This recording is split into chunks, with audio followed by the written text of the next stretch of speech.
यदि आप इस चैनल में नए हैं तो सब्सक्राइब का बटन दबाना न भूलें और सब्सक्राइब के बटन के बगल में जो घंटी पड़ी है उसे भी दबा दें। परमेश्वर पिता, पुत्र, पवित्र आत्मा के नाम में आमीन। प्रभु में प्रिय भाइयों बहनों, कल हमने ध्यान किया कि परमेश्वर प्रेम है और उसकी इच्छा है कि हम उसकी संतान उससे प्रेम करना सीखें। हमने ये देखा कि life is all about love. The best use of life is love.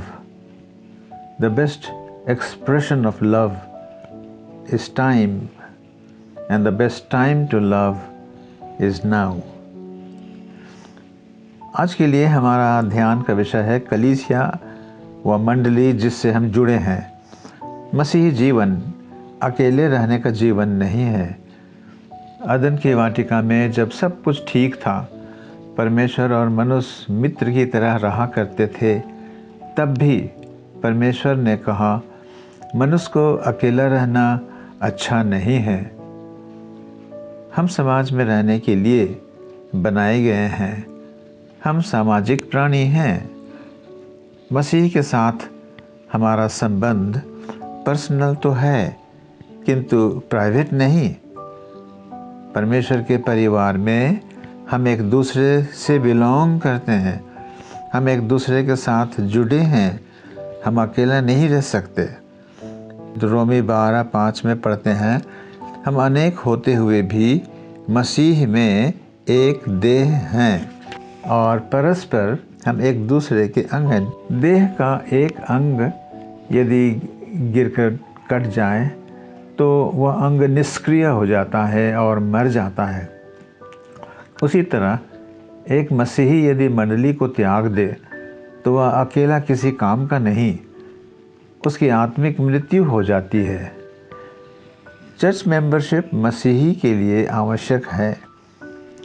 Church के लिए प्रभु ने कहा है, मैं इसी चट्टान पर अपनी कलीसिया बनाऊंगा और नरक की शक्ति उस पर प्रबल न होगी। चर्च कभी भी नाश नहीं हो सकती। यह अनंत काल तक रहेगा। सूर्य, चांद, सितारे सब लोप हो जाएंगे, पर प्रभु की कलीसिया सदा रहेगी। कभी कभी आप किसी के मुंह से यह सुने होंगे कि I don't need the church.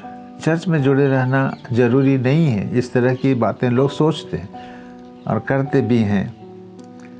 Such a person is either arrogant or ignorant। या तो उद्दंड है या अज्ञान। इसी चर्च के लिए प्रभु यीशु क्रूस पर अपना प्राण दिया। बाइबल स्पष्ट करती है कि कलीसिया प्रभु की दुल्हन है, प्रभु की देह है।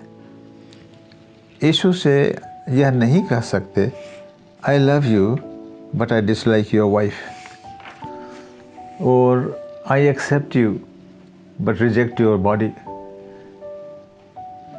कई लोग ऐसे हैं जो कलीसिया को यूज़ करते हैं लेकिन प्रेम नहीं करते। Sadly many Christians do that. आजकल जैसा प्रचलन है, इंडिपेंडेंट इंडिविजुअल चर्चेस की संख्या बढ़ती जा रही है और अपनी कलीसिया को त्याग कर कभी इस चर्च में कभी उस चर्च में दनादन जंप करते रहते हैं। वे सोचते हैं कि इस प्रकार वे अच्छे मसीही बन सकते हैं। परंतु आज हम ये बात ध्यान देखें कि कलीसिया में सदस्यता सब मसीहियों के लिए आवश्यक है। कलीसिया की आवश्यकता क्यों? Why do you need a church family? कई पॉइंट्स हैं जो मैं इस प्रकार से रख रहा हूँ, जो भाई रिक वॉरेन ने रखा। परिवार में अन्य मसीहियों के साथ प्रेम से रहना प्रमाणित करता है कि आप प्रभु यीशु के अनुयायी हैं। उसने कहा, जब मैं जैसा तुमसे प्रेम किया, अगर तुम भी एक दूसरे से प्रेम करो तब लोग जानेंगे कि तुम मेरे चेले हो। दूसरा, चर्च फैमिली में होने पर फिर आप एक दूसरे से प्रेम करना, सुधि लेना, आवश्यकता अनुसार कुछ शेयर करना सीखते हैं। अकेले नहीं होता है। और यह ध्यान देने की बात है, जिस परमेश्वर पिता ने हमसे इतना प्रेम किया कि अपना एकलौता पुत्र दे दिया, और पुत्र ने हमसे ऐसा प्रेम किया कि अपना प्राण क्रूस पर बलि कर दिया। ये यूहन्ना 3:16 में लिखा है, परमेश्वर ने जगत से ऐसा प्रेम किया। पहला यूहन्ना 3:16 भी जब हम देखते हैं, उसमें लिखा है कि जिस रीति से यीशु ने हमारे लिए अपना प्राण दिया और हमारा उद्धार किया, हमें भी दूसरों के लिए, भाइयों के लिए, भलाई के लिए अपना प्राण उत्सर्ग करना चाहिए। इस प्रकार से हम अकेले नहीं रहना है। ये मसीही हमेशा परमेश्वर के परिवार का अंग है। तीसरा, चर्च परिवार के सदस्य होने के कारण हमारा आत्मिक उत्थान होता है। We need more than the Bible. In order to grow, we need other believers.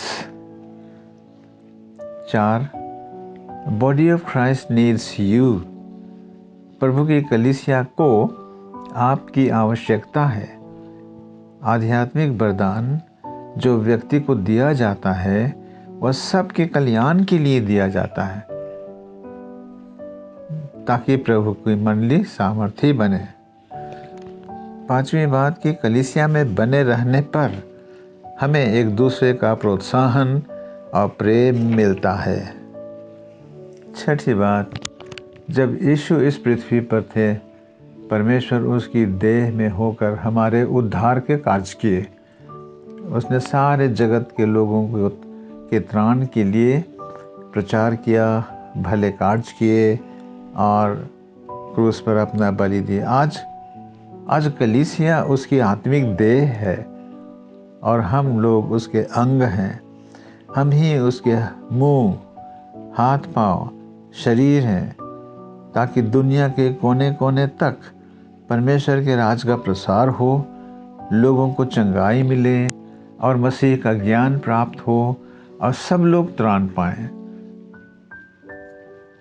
अंत में याकूब 5:19-20 में जैसा लिखा है कि हे भाइयों, यदि तुम में से कोई सत्य के मार्ग से भटक जाए, उसे शैतान के साथ नाश होने मत दीजिए। उसे सदा के लिए मंडली बाहर न कर दें, उसे फिर लाने का प्रयत्न करें।